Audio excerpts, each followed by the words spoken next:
प्रदेश में कोरोना का जो कहर है वो हर रोज बढ़ता जा रहा है।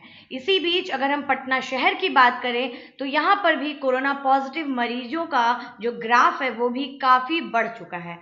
इसी में अगर हम सरकार की भी बात करें तो कुछ खास उनका भी ख्याल कोरोना जो बीमारी है या जो वायरस है उसको लेकर के नजर नहीं आ रहा है। इन सभी के बीच एक बड़ी ही अजीब दुर्घटना हुई है पटना से केवल 50 किलोमीटर की दूरी पर। जी हाँ, अगर हम पटना शहर से 50 किलोमीटर दूर जाते हैं तो वहाँ एक इलाका है पालीगंज। वहाँ एक शादी हुई जिसमें कि जो सरकार के द्वारा मापदंड है 50 लोगों की जो भागीदारी होनी चाहिए शादी में, उससे कई ज्यादा लोग उस शादी में शामिल हुए। शादी होने के बाद यानी कि सुहाग रात के अगले ही दिन पति की मौत हो जाती है और मौत होने के बाद ये बात सामने आती है कि उस लड़के को, उस आदमी को कोरोना की बीमारी थी।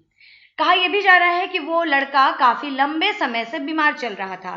फिर इस बात को क्यों दबाया गया, इसके पीछे की बातों की अभी पुष्टि नहीं हो पाई है, मगर ये बात तो अब स्पष्ट है कि उस व्यक्ति की मौत कोरोना की वजह से हुई है।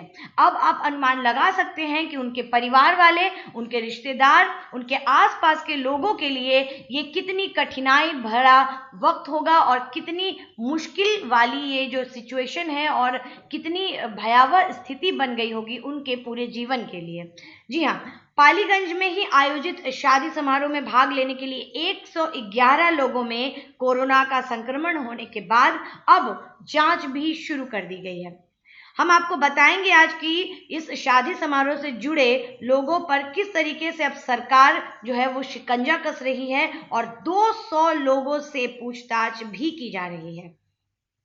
आपको हम बता दें कि प्रारंभिक जो जांच हुई थी उसमें मिली जानकारी के अनुसार जो दूल्हा है वो गुड़गांव में ही उसकी जो है तबीयत वो खराब हो गई थी। उसी स्थिति में उसकी शादी कराई गई और यहाँ संक्रमित लोगों में 29 महिलाएं और 6 बच्चे भी शामिल हैं। अधिकारियों का कहना है कि जो शुरुआती जांच में पता चला है कि दूल्हे की जो तबीयत थी उसको बिगड़ने के बाद उसे अस्पताल ले जाया गया, लेकिन उसकी कोरोना की जांच नहीं की गई। यह भी पता चला है कि दूल्हे के संपर्क में आने वाले ज्यादातर लोग जो हैं वो कोरोना से अब पीड़ित हो चुके हैं। ये बहुत ही दुखद खबर है हम सभी के लिए, पूरे बिहार वासियों के लिए। पीड़ितों में ज्यादातर बाराती हैं। इससे और स्पष्ट हो जाता है कि संक्रमण लड़का पक्ष से ही हुआ है।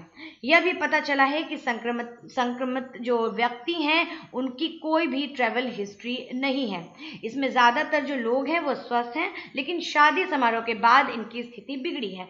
इससे एक बात तो साफ हो जाती है कि जब लोग शादी में शामिल हुए, बाराती में शामिल हुए, तब ही उस लड़के से उन बारातियों में ये जो कोरोना की बीमारी है वो आई, यानी कि जो वायरस आया वहीं से आया। पालीगंज एसडीओ का कहना है कि बगैर कोरोना जांच दूल्हे का अंतिम संस्कार क्यों कर दिया गया, इस संबंध में भी घर वाले से पूछताछ की जाएगी। यह भी जांच की जा रही है कि खाना बनाने वाला रसोइया और सब्जी सप्लाई करने वाला व्यापारी इसकी चपेट में कैसे आ गया। हालांकि पीड़ितों में किसी भी की भी हालत जो है वो गंभीर नहीं है, लेकिन 6 बच्चों पर विशेष ध्यान रखा जा रहा है क्योंकि उन्हें इस बीमारी से ज्यादा खतरा है, क्योंकि उनकी जो इम्यूनिटी पावर है वो थोड़ी कम है। जिला प्रशासन का कहना है कि शादी विवाह के लिए अधिकतम 50 लोगों को ही भाग लेने की अनुमति दी जा रही है और इसके बावजूद भी यहाँ पर इतने ज्यादा लोग कैसे शामिल हो गए। वर और वधु पक्ष को 50 लोगों के शामिल होने का शपथ पत्र भी देना है। पालीगंज शादी समारोह में 50 से अधिक लोग कैसे भाग लिए, इस संबंध में लड़का और लड़की पक्ष के लोगों को प्रशासन अब नोटिस भी जारी करेगी। यानी कि ये एक बहुत बड़ी लापरवाही की वजह है कि आज उस लड़के की मौत हो गई और इतने सारे लोग जो हैं वो कोरोना पॉजिटिव हो गए।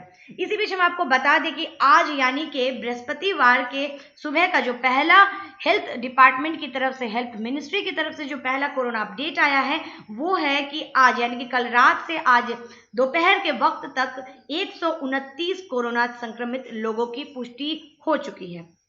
यानी कि अगर हम पूरे बिहार की बात करें तो बिहार में जो आंकड़ा है वो अब पहुंच चुका है 10,000 से भी ऊपर, यानी कि कुल आंकड़ा जो है वो है 10,205। अब आप अनुमान लगा सकते हैं कि आपके आसपास कितने लोगों में कोरोना होने की संभावना है।